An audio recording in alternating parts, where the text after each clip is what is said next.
जोहार साथियों, मैं मुकेश बिरुआ। आपका मेरे इस चैनल में स्वागत है।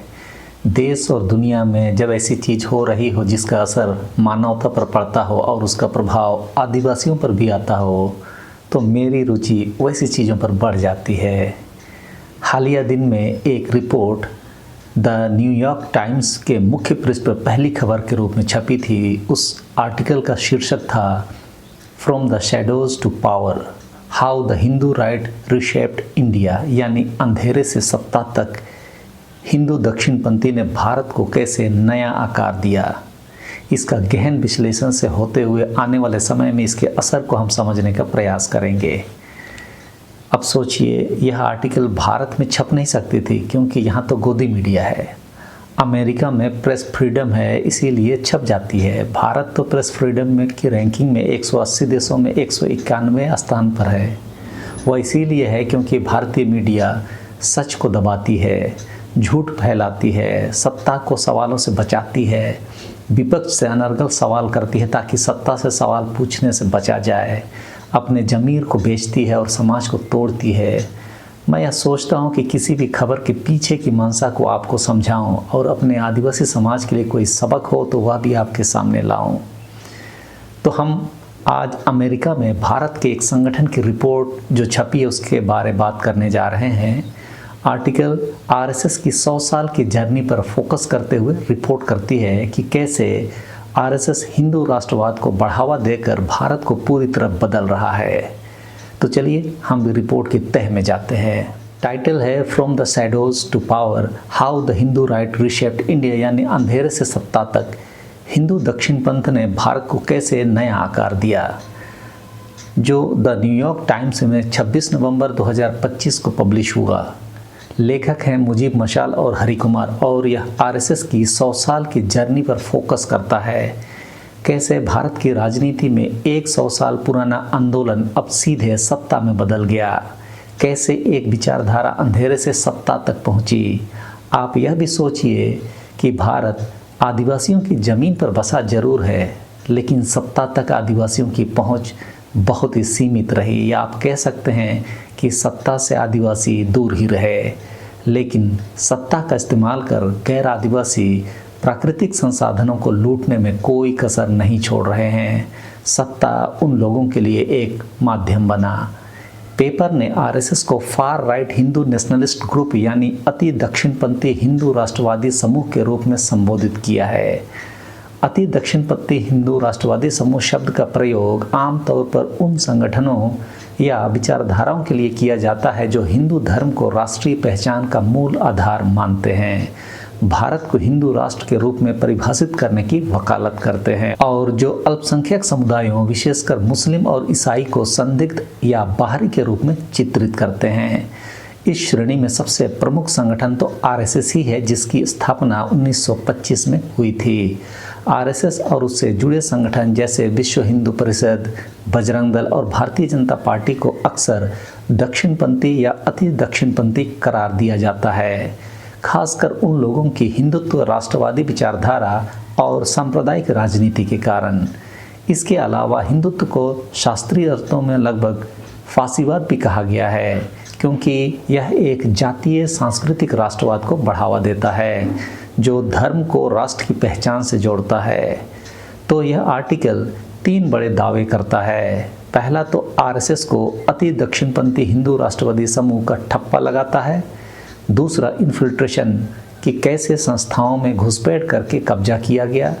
और तीसरा, इतिहास को रीराइट करने का काम को अंजाम देने में लगी है, खासकर एनसीईआरटी की किताबों, म्यूजियम, सिलेबस आदि को अपने अनुकूल बदलने में लगी है। अगर आप पॉलिटिक्स, हिस्ट्री, सोशल चेंज में इंटरेस्टेड हैं तो इसे एंड तक देखिए। आर्टिकल में आरएसएस को एक बार नहीं, 2 बार नहीं, पूरे 9 बार अति दक्षिणपंथी हिंदू राष्ट्रवादी समूह के रूप में संबोधित किया गया है। आर्टिकल की शुरुआत होती है आरएसएस के ओरिजिन से। आरएसएस को 1925 में शुरू किया गया था, एक शैडो ऑर्गेनाइजेशन के रूप में जो हिंदू प्राइड को रिवाइव करने के लिए बना। भारत पर मुस्लिम आक्रमणों और ब्रिटिश कॉलोनियल रूल के बाद इसके संस्थापकों ने हिंदुओं को मजबूत बनाने का टारगेट रखा। इंटरेस्टिंग बात यह है कि इसके शुरुआती नेताओं ने 1930 और 1940 में यूरोप के फासिस्ट पार्टियों से इंस्पिरेशन ली, जैसे इटली और जर्मनी के नेशनलिस्ट मॉडल्स यानी हिटलर और मुसोलिनी जैसों से। ये तो बहुत खतरनाक वाला इंस्पिरेशन है, लेकिन उस इंस्पिरेशन से किसी देश की सत्ता तक पहुंचना उससे भी बड़ी बात है। अब यह उसकी विचारधारा की जीत है या देश के अंधभक्त लोगों की अंधभक्ति, यह आप मंथन कीजिए। खैर, आगे बढ़ते हैं। आर्टिकल बताता है कि आरएसएस ने कई बैन सरवाइव किए। सबसे बड़ा झटका था 1948 में महात्मा गांधी की हत्या में इसका नाम आना, लेकिन आज यह ग्रुप दुनिया का सबसे बड़ा राइट विंग का ग्रुप बन गया है। अब इसके मेंबर्स लाखों में हैं और ये ग्रास रूट लेवल पर काम करता है। अंधकार से सत्ता तक के सफ़र में आरएसएस काफ़ी समय तक तो राजनीतिक सिस्टम से दूरी बनाए रखता है, लेकिन उसकी विचारधारा धीरे धीरे नीतियों और राजनीतिक दलों में घुलने लगी। संघ परिवार ने धीरे धीरे राजनीति, मीडिया, शिक्षा और सामाजिक संगठनों में अपना प्रभाव बढ़ाया। आरएसएस खुद चुनाव नहीं लड़ता, लेकिन उसके विचार और नेटवर्क बीजेपी समेत कई संगठन को शक्ति देते हैं। इस समय मेन फोकस नरेंद्र मोदी पर होता है। मोदी आरएसएस के सबसे महत्वाकांक्षी बहालियों में से एक हैं, यानी कि रिक्रूटिंग। बचपन से ही वे इसके मेंबर थे और आरएसएस ने उनकी पर्सनल और प्रोफेशनल लाइफ को शेप किया। आर्टिकल में मेंशन है कि इस साल अगस्त में इंडिपेंडेंस डे स्पीच में मोदी ने आरएसएस को सम्मान दिया। ये उनका 11 साल के रूल में सबसे खुला इशारा था। मोदी के लीडरशिप में आरएसएस को वो सक्सेस मिली जो इसके लीडर्स ने कभी सोची नहीं थी। अब आरएसएस भारत की सेकुलर रिपब्लिक को एक मस्कुलर और हिंदू फर्स्ट नेशन में बदलने के करीब है। आर्टिकल आरएसएस के इन्फ्लुएंस को डिटेल में कवर करता है। यह अति दक्षिणपंथी हिंदू राष्ट्रवादी ग्रुप भारत की इंस्टीट्यूशंस में घुस चुका है। सोसाइटी में व्हाट्सएप अंकल आदि के माध्यम से गवर्नमेंट में विभिन्न पदों पर आरएसएस विचारकों का कब्जा हो चुका है। कोर्ट्स में आरएसएस के विचारधारा को समर्थन करने वाले जजों को और संबंधित पदाधिकारियों की पदस्थापना अंदर ही अंदर करने में ये लोग सफल भी हो रहे हैं।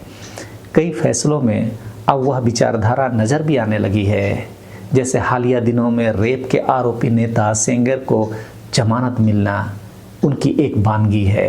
पुलिस में तो पूरा गैंग बना दिया गया है। इनकाउंटर और मकान बुलडोज करने में ये ना तो न्यायालय की सुनते हैं और ना ही ह्यूमन एथिक्स का ख्याल। सिर्फ उनकी विचारधारा को प्रचार मिलना चाहिए।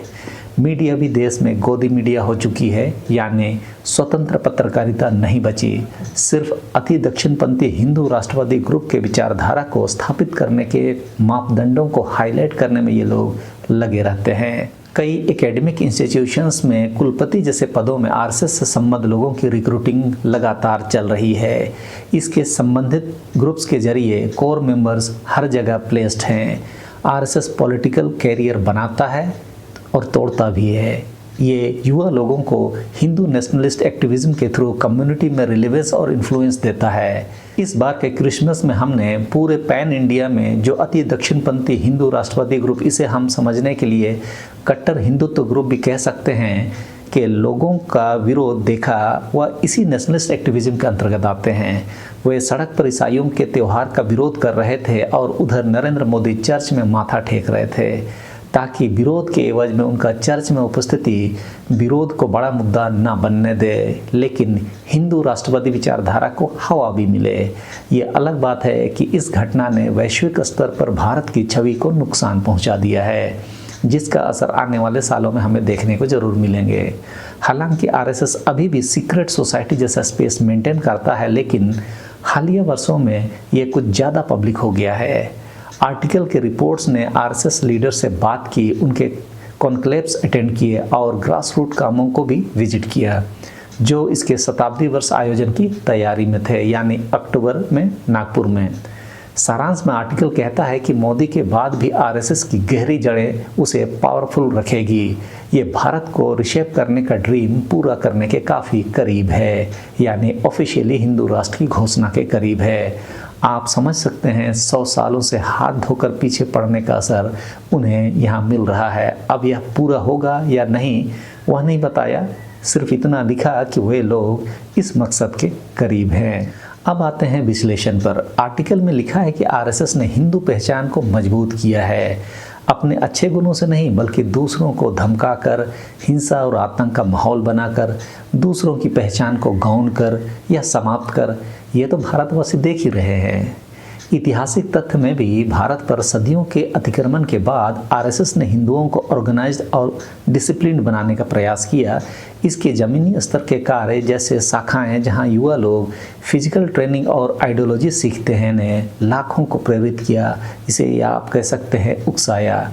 मोदी का उत्थान इसका बेस्ट एग्जाम्पल है, एक छोटे से शहर से प्रधानमंत्री तक। लेकिन क्रिटिकल एनालिसिस में आर्टिकल आरएसएस के फासिस्ट इंस्पिरेशन को पॉइंट आउट करते हैं, जो चिंताजनक है। 1930 के यूरोपियन मॉडल जिसमें हिटलर और मुसोलिनी जैसे लोग आते हैं ने आरएसएस को मिलिटेंट स्ट्रक्चर दिया, जहां यूनिफॉर्म, ड्रिल्स और हायरार्की है।